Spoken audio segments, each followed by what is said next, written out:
پوری دنیا کا خالق و مالک کون ہے؟ ذرہ ذرہ اللہ کا ہے نا، اس کی مرضی، وہ جس چیز کے ساتھ جو بھی کرے وہ بھی تو ظلم نہیں ہے نا۔ جب مالک ہی وہی ہے، اس کا خالق وہی ہے، اس کا یوں سمجھیے سب کچھ اسی کا ہے بھائی، جس کا سب کچھ ہو اس کی مرضی، وہ جو چاہے کرے، وہ ظلم کہاں سے ہو گیا؟ مگر سبحان اللہ، اس کی شان کریمی دیکھیں کہ اس نے سبحان اللہ اپنی ذات پر، اپنی رحمت پر یہ مقرر فرما لیا کہ کسی بھی شخص کو بے قصور سزا نہیں دی جائے۔ لیکن ایک بات یاد رکھیے، حدیث پاک میں آتا ہے اگر اللہ پاک اولین و آخرین سب لوگوں کو جہنم میں ڈال دے تب بھی یہ ظلم نہیں ہے، وہ خالق ہے نا۔ لیکن اس نے اپنی رحمت کے ذمے پر کیا دیا کہ کسی بھی شخص کو بے قصور سزا نہیں دی جائے۔ اللہ قرآن میں فرماتا ہے ان اللہ لا یظلم الناس شیئا، بے شک اللہ لوگوں پر کوئی ظلم نہیں کرتا، یعنی اللہ پاک کسی بھی شخص کو بے قصور سزا نہیں دیتا، وہ تو انتہائی مہربان رحم والا، وہ ہمیشہ اپنے بندوں پر عطائیں ہی فرماتا۔ دیکھیں نا، رمضان آتا ہے، روزانہ افطار کے وقت 10 لاکھ گناہ گاروں کو جہنم سے آزاد فرماتا ہے۔ شب قدر آتی ہے، ایک رات 1000 مہینوں سے بہتر رات ہے۔ چاند رات عید کی آتی ہے جسے لیلۃ الجائزہ کہتے ہیں، فرمایا پورے رمضان میں جتنے بخشیں اللہ اس تمام کی تعداد کے مطابق ایک رات میں بخشش فرما دیتا ہے۔ اس کا مطلب یہ بار بار کیوں ہو رہا ہے؟ جمعے کا دن آتا ہے، ہر جمعہ ایک نیکی 70 نیکیوں کے برابر ہو جاتی ہے۔ جمعے کے دن ہر گھڑی بخشش کے پروانے تقسیم کیے جاتے ہیں۔ وہ تو رحمان ہے، وہ تو رحیم ہے، وہ چاہتا ہے ہم بخشے جائیں۔ اب یہ بندہ ہے جو اس بخشش کے راستے کو چھوڑ کر، اس رحمت کے راستے کو چھوڑ کر خود اپنے اوپر مصیبت ڈال دیتا ہے۔ وہ تو رحمان ہم پر رحمت فرمانا چاہتا ہے۔ اب سوال یہ پیدا ہوتا ہے کہ اگر اللہ پاک رحم ہی فرماتا ہے، کرم فرماتا ہے، تو پھر یہ دکھ، پریشانیاں، تکلیفیں جو آتی ہیں، پچھلی امتوں پر عذاب بھی آئے، پھر یہ سب کیسے؟ تو اگلا جز اس آیت کا کیا پڑھا ہم نے؟ وَلَكِنَّ النَّاسَ أَنفُسَهُمْ يَظْلِمُونَ، ہاں لوگ ہی اپنی جانوں پر ظلم کرتے ہیں۔ واٹ ایور جو ہم پر آتا ہے نا، وہ ایکچولی ہماری وجہ سے آتا ہے، خود اپنے اوپر یہ آفت لا رہے ہوتے ہیں۔ اللہ اکبر، یہ بندوں کے اعمال کا بدلہ ہوا کرتا ہے۔ بندے کفر کرتے ہیں، شرک کرتے ہیں، اللہ کی نافرمانیاں کرتے ہیں، جو احکام دیے جاتے ہیں اس کا الٹ کرتے ہیں، تب انہیں اعمال کا بدلہ دیا جاتا ہے۔ یہ اپنے ہاتھوں کی کمائی ہے، کہتے ہیں جیسی کرنی ویسی بھرنی۔ کاش یہ بات ہمیں سمجھ آ جائے۔ اللہ پاک کے نبی ہیں حضرت موسیٰ علیہ السلام۔ اب ذرا سنیے گا یہ واقعہ، یہ جو ہم پر پرابلمز آ رہی ہوتی نا، وہ کہتے ہیں نا، انگریزی کا ایک بڑا کمال کا جملہ ہے، what goes around comes around. آپ جو کر رہے ہوتے ہیں نا اس کا بدلہ آ رہا ہوتا ہے۔ اچھا کر رہے ہوتے ہیں، کہیں نہ کہیں سے آپ کے ساتھ اچھا ہو رہا ہوتا ہے، بندہ کہتا ہے کمال ہے یار، یہ میرا کام کیسے اچھا ہو گیا، یہ مجھے یار کہتے کیسے فائدہ ہو گیا، یہ بندہ یوں مجھ پر مہربان کیسے ہو گیا۔ آپ کو نہیں پتا کچھ عرصہ پہلے آپ نے کسی غریب سے دعائیں لی تھی، آپ نے کوئی اچھا کام کیا تھا، کسی سے مسکرا کر ملے تھے، آپ نے اللہ کو راضی کرنے والا کوئی کام کیا تھا، وہ نیکی کا بدلہ آپ کو کسی اور صورت میں مل رہا ہے۔ اور یہ جو زیادتیاں، ظلم، لوگوں پر کہتے ہیں نا بربریت کر کے لوگ چل رہے ہوتے، سمجھتے میرا کچھ نہیں بگڑتا، کبھی ان کو اس کی جو سزا ملتی ہے نا، کبھی وہ بچوں میں دیکھتے ہیں، کبھی بیماری میں دیکھتے ہیں، کبھی جناب ان کے ساتھ جب کچھ ہوتا تو بندہ کہتا ہے میں نے کیا کیا، جناب جو پہلے کیا تھا نا یہ اس کی اب آپ کو سزا مل رہی ہے۔ اب سنیے، حضرت موسیٰ علیہ السلام نے اللہ سے عرض کی کہ اللہ میں تیرا عدل و انصاف دیکھنا چاہتے۔ فرمایا موسیٰ آپ دیکھ نہیں پائیں گے۔ ہے نا عجیب بات، عدل و انصاف نہیں دیکھ پائیں گے؟ یا اللہ میں بہت دکھا دے مولا، میں دیکھنا چاہتا ہوں، میں تیری قدرت کے نظارہ دیکھنا چاہتا ہوں۔ تو اللہ نے فرمایا ٹھیک ہے، پھر فلاں دریا کے کنارے جا کر کہیں چھپ جائیے۔ آپ گئے اس دریا کے کنارے اور ہائیڈ ہو گئے، چھپ گئے کہ دیکھیں ماجرا کیا ہے۔ اب آپ نے دیکھا کہ تھوڑی دیر میں ایک شخص، امیر شخص آیا، گھوڑے پر سوار تھا، دریا پر آیا اور دریا کے پاس اس نے ہاتھ منہ دھویا، اور اس کے پاس ایک تھیلا تھا مال سے بھرا ہوا، پیسوں سے بھرا ہوا، اس نے رکھا اور منہ ہاتھ دھویا، فریش ہوا اور گھوڑے پہ بیٹھ کے چلا گیا۔ اپنا وہ تھیلا جو ہے وہ دریا کے کنارے بھول گیا۔ ہو جاتا ہے کبھی ہم بھی کہیں جاتے ہیں تو کوئی چیز اچانک بھول جاتے ہیں۔ اب ایک بچہ آیا، حضرت موسیٰ دیکھ رہے ہیں، بچہ آیا اور اس نے دیکھا کہ تھیلا ہے، پیسے بھرے میں، پیسے اٹھایا، وہ چلا گیا۔ تھوڑی دیر ہوئی تو ایک اور شخص آیا جو کہ اندھا تھا، اور وہ آ کر دریا کے کنارے لیٹ گیا، آرام کرنے لگا۔ اب اس امیر شخص کو یاد آیا کہ میرا تو تھیلا رہ گیا تھا۔ وہ ڈھونڈتے ڈھونڈتے دریا پر آیا تو دیکھا ایک شخص لیٹا ہوا ہے اور آنکھیں بھی نہیں ہیں، اندھا ہے۔ حضرت وہ شخص کہتا ہے بھائی تم نے میرا تھیلا دیکھا ہے؟ کہتا حضرت میں نے کہاں سے دیکھا، میں تو اندھا ہوں۔ کہتا سچ بتاؤ، تمہارے علاوہ کوئی نظر نہیں آ رہا، میرے بہت سارے پیسے تھے، بتاؤ کدھر ہے ورنہ جان سے مار دوں گا۔ وہ منتیں کرتا رہا، ریکویسٹیں کرتا رہا، وہ شخص نہیں مانا۔ وہ امیر شخص، اس نے اس اندھے بندے کو قتل کر دیا۔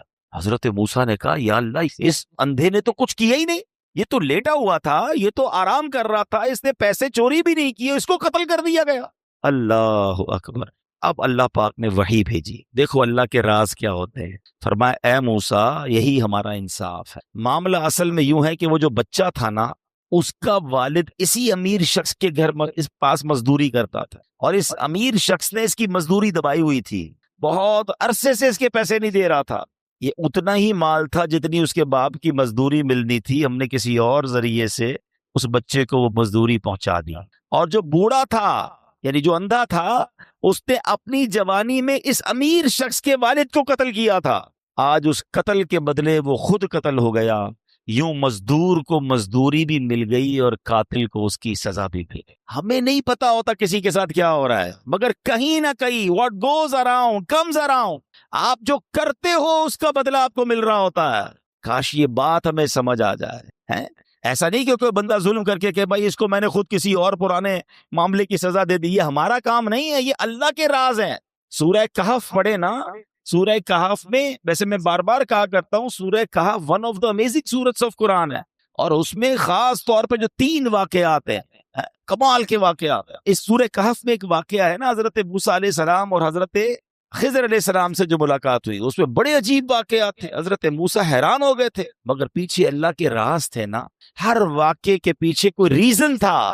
تو ہمیں یہ سمجھنا ہوگا کہ ہمارے ساتھ جو پرابلمز ہیں، جو کلیمٹیز ہیں، جو مشکلیں ہیں، جو تنگ دستیاں ہیں، جو ذلت و رسوائی کبھی ہو جاتی ہے، بنا بنایا کام بگڑ جاتا ہے، یہ ایکچولی کہیں نہ کہیں ہمارے اعمال کی سزا ہوتی ہے، یہ ہماری غلطیوں کا ہمیں خمیازہ بھگتنا پڑتا ہے۔ اللہ کسی پر ظلم نہیں کرتا، یہ بات ہمیشہ یاد رکھیے گا۔ مگر افسوس آج لوگ جب کوئی مشکل آئے تو معاذ اللہ کی بارگاہ میں شکوے کر رہے ہوتے ہیں، اور بعض اوقات ایسے جملے کہہ دیتے ہیں جو کفریہ جملے ہوتے ہیں۔ اللہ تو ہماری سنتا ہی نہیں ہے، پتہ نہیں ہمارے ساتھ ہی مشکل ہوتی ہے، ہماری تو دعا قبول ہی نہیں ہوتی ہے، پتہ نہیں کیا قصور کر دیا۔ اللہ کے بندے یہ کہہ کیسے سکتے ہو آپ اور میں کہ اپنے قصور کیا کر دیا؟ صبح و شام قصور کر رہے ہیں، ہم تو سراپا قصور ہیں۔ سچ بات بتاؤں، اگر مجھے اور آپ کو ہمارے اعمال کی سزا ملنا شروع ہو جائے نا تو ہم تو مارے گئے۔ مجھے ایک بات بتائیں، اللہ نے آنکھیں کس لیے دی ہیں؟ کہ آنکھیں اس لیے دی کہ اس سے حرام دیکھا جائے۔ انصاف تو یہ ہوتا کہ بندہ حرام دیکھتا تو اندھا کر دیا جاتا۔ بھائی آنکھیں دی تو نہیں تھی نا اس لیے۔ آپ کیا کرتے ہیں اپنے آفس میں؟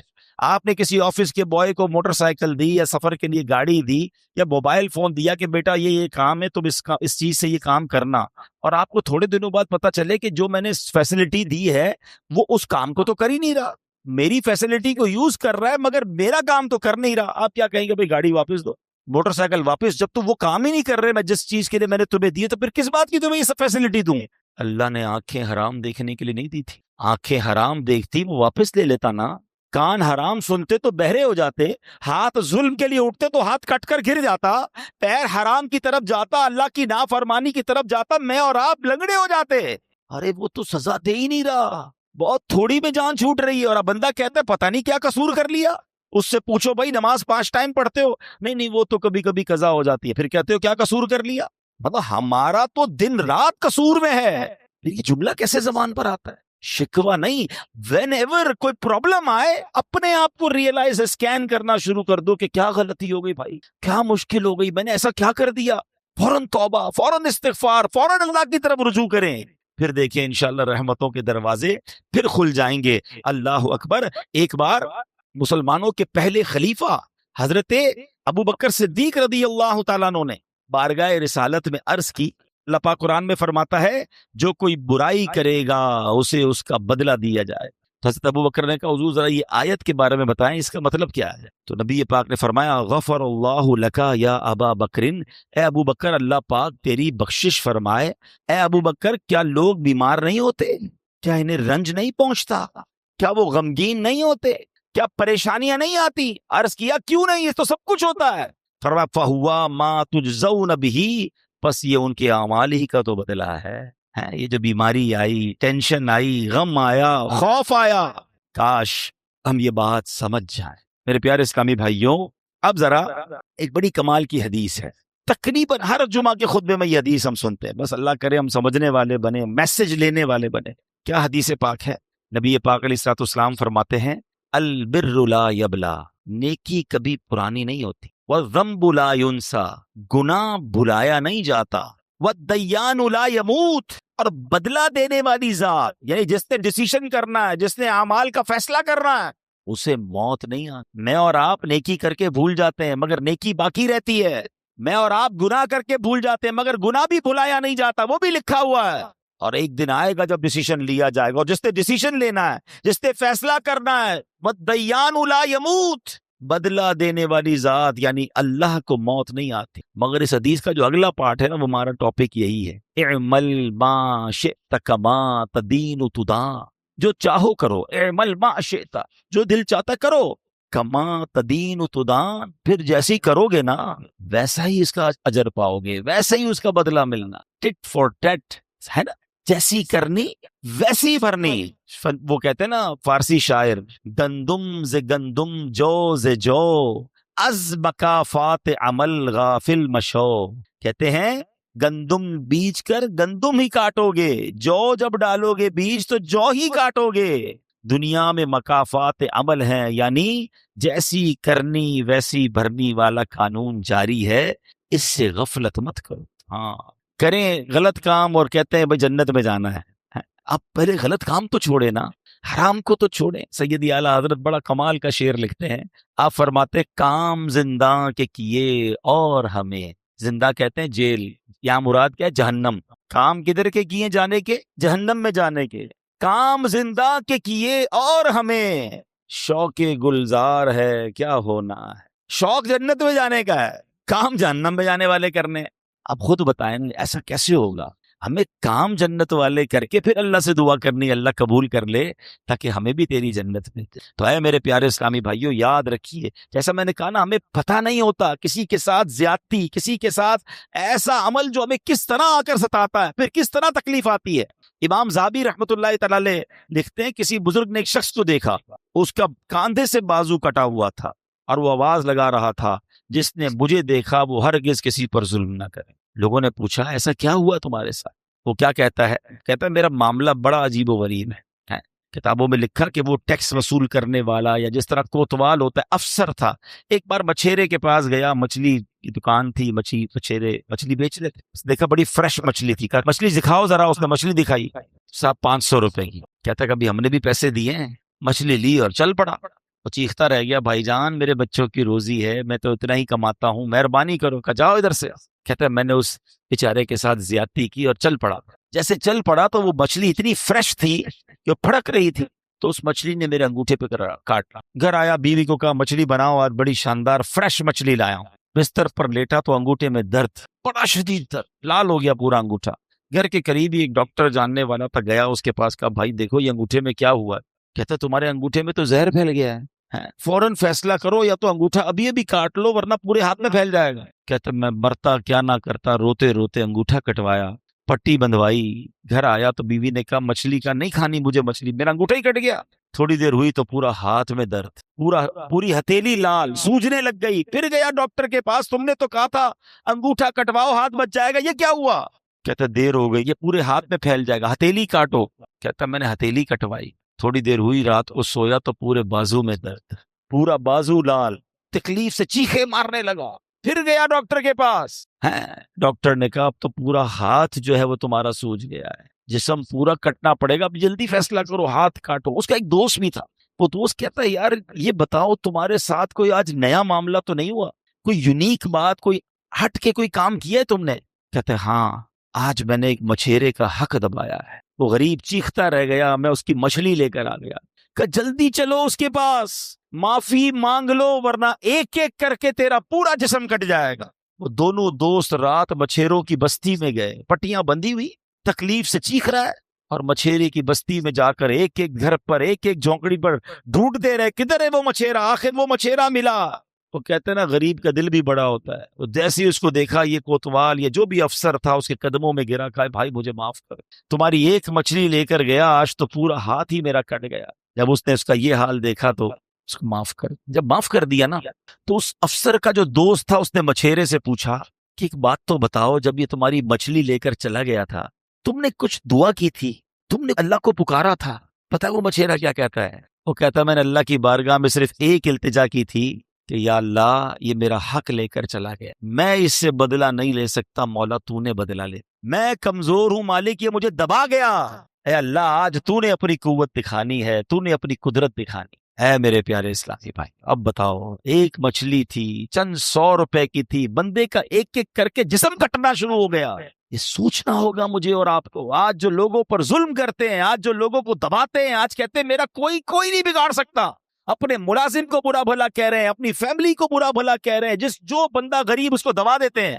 ایک بات یاد رکھنا، میں نے کئی بار اپنے بیان میں ایک جملہ کہا ہے، میں نے پنجاب گیا تھا تو ایک جملہ سیکھا تھا، وہ کہتے ہیں مضبوط آدمی سے نہ ڈرو، ماڑے آدمی سے ڈر۔ اچھا مجھے اس وقت تک ماڑے کا مطلب بھی نہیں پتا، میں نے کہا ماڑا کس کو کہتے ماڑا کہتے کمزور۔ تو میں نے کہا یہ کیوں کہہ رہے ہیں آپ، مضبوط آدمی سے نہ ڈرو کمزور سے ڈرو؟ وہ کہتے مضبوط تو اپنا بدلہ تم سے خود لے لے گا، جو ماڑا ہوگا نا کمزور، وہ اللہ کی بارگاہ میں فریاد کرے، اور پھر اللہ جب اس کا بدلہ لے گا نا، جب وہ اس ظلم کا تمہارے ساتھ حساب فرمائے گا، پھر ظالم کو چھپنے کی جگہ نہیں ملے گی۔ ایک بات یاد رکھا کرے، جو لوگ یہ کہتے ہوتے ہیں نا میرا کوئی کچھ نہیں بگاڑ سکتا، واقعی وہ تمہارے ساتھ کچھ نہیں کر سکتا، مظلوم غریب بیچارہ وہ کیا کر لے گا، مگر اس کے پاس ایک راستہ ہے، وہ اللہ کو پکارتا ہے، اور جب دل سے پکار جاتی ہے نا مظلوم کی، تو پھر ظالم بچتا نہیں۔ تو اے میرے پیارے اسلامی بھائی، آج جو ہم قرآن کی آیت سن رہے ہیں اور سمجھ رہے ہیں، اس کا مطلب یاد رکھیے گا کہ اللہ کسی پر ظلم نہیں کرتا، بندے ہی اپنے اعمال کی وجہ سے اپنا بیڑا غرق کرتے ہیں، اپنے اوپر سمجھنے آفتوں کو لے کر آتے ہیں۔ کاش یہ بات ہمیں سمجھ آ جائے۔ اے میرے پیارے اسلامی بھائیوں، پچھلی قوموں قرآن پڑھے تو پتہ چلے نا، پچھلی قوموں کا ذکر بڑا بریفلی قرآن میں ہوا، بڑا واضح ہوا۔ قوم عاد پر سخت آندھی کا عذاب آیا، جس نے انہیں کھائے ہوئے بھوسے کی طرح ملیا میٹ کر دیا۔ سبب کیا تھا؟ ان کے گناہ تھے۔ قوم سمود پر شدید زلزلے کا عذاب آیا، جس نے انہیں ہمیشہ کے لیے فنا کے گھاٹ اتار دیا، اس کا سبب بھی ان کے گناہ تھے۔ نمرود پر مچھروں کا عذاب بھیجا گیا، اس کا سبب کیا تھا؟ خدائی کا دعویٰ تھا نا، اللہ کی نافرمانی تھی۔ فرعون کے ساتھ کیا ہوا؟ کرو فر، اللہ نے کتنا دیا اسے، اللہ کو ناراض کیا، اللہ نے پانی میں غرق کر دیا، دریا میں غرق کر دیا۔ قارون کے پاس کتنا خزانہ تھا، آج دنیا میں کس کے پاس اتنے خزانہ ہے؟ قرآن کہتا ہے اس کے خزانوں کی چابیاں پوری ایک جماعت اٹھاتی تھی، یعنی اونٹوں کی قطاریں ہوتی تھی جو قارون کے خزانہ نہیں اٹھاتی تھی، اس کے خزانوں کی چابیاں اٹھاتی تھی۔ نافرمانی کی، زکوٰۃ سے انکار کیا، اللہ کے فیصلوں کے خلاف چلا، خزانے سمیت دھسا دیا گیا۔ یہ سارے واقعات قرآن میں موجود ہیں، جو پکار کر کہہ رہے ہیں کہ رب کو ناراض مت کر بیٹھنا ورنہ پھر بربادی ہے۔ اللہ اکبر۔ امام حسن بصری رحمۃ اللہ تعالی فرمایا کرتے تھے، اے ابن آدم تیری ہلاکت ہو، کیا تو اللہ پاک سے مقابلہ کرنا چاہتا ہے؟ اللہ سے مقابلہ کون کر سکتا ہے؟ فرمایا ہاں، جس نے اللہ پاک کی نافرمانی کی گویا اس نے اللہ پاک سے جنگ کی، اور اللہ پاک سے جنگ کا نتیجہ کیا ہے؟ تباہی اور بربادی۔ اے میرے پیارے اسلامی، گناہوں سے توبہ کر لیجئے، جو ہو گیا اس سے معافی مانگ لو، وہ بڑا کریم ہے، وہ معاف فرمانے والا۔ آخری نبی علیہ الصلوۃ والسلام آقا فرماتے ہر آدمی سے خطا ہو جاتی ہے، اور بہترین خطا کار وہ ہے جو توبہ کر لے۔ توبہ کرنا، کہتے نا گناہ عادت بن جائے تو توبہ کو دستور بنا دو۔ جیسے ہی گناہ ہونا فوراً نیکی کرنا شروع کر دے، استغفار کرنا شروع کر دے، توبہ کرنا شروع کر دے، تو انشاءاللہ اللہ نے چاہا تو وہ گناہ کی جو نحوست ہے وہ ختم ہو جائے گی۔ اے میرے پیارے اسلامی بھائیوں، ایک بار حضرت عیسیٰ علیہ السلام کے ساتھ کچھ لوگ اپنے حواریوں کے ساتھ، اپنے دوستوں کے ساتھ، ساتھیوں کے ساتھ تشریف فرما تھے۔ ایک بہت ہی خوبصورت حسین و جمیل پرندہ آیا اور آپ کے سامنے زمین پر لوٹ پوٹ ہونے لگ گیا۔ اس نے اپنے آپ کو زمین پر اتنا رگڑا کہ اس کی خال اتر گئی۔ اب وہ سرخ، گنجا اور بدصورت دکھنے لگا۔ پھر وہ پرندہ کیچڑ میں گیا، اس میں لوٹ پوٹ ہونے لگا تو کیچڑ میں گندا بھی بڑا ہو گیا۔ اور اس کے بعد اس پرندے نے ایک پانی کے تالاب میں چھلانگ لگائی۔ جب وہاں سے باہر نکلا نا تو صاف ستھرا بھی ہو گیا، نئی خال بھی آ گئی، پہلے جیسا خوبصورت بھی ہو گیا۔ حضرت عیسیٰ علیہ السلام نے جب یہ دیکھا تو اپنے حواریوں سے فرمایا کہ یہ پرندہ تمہاری طرف نشانی بنا کر بھیجا گیا، اٹ از سائن۔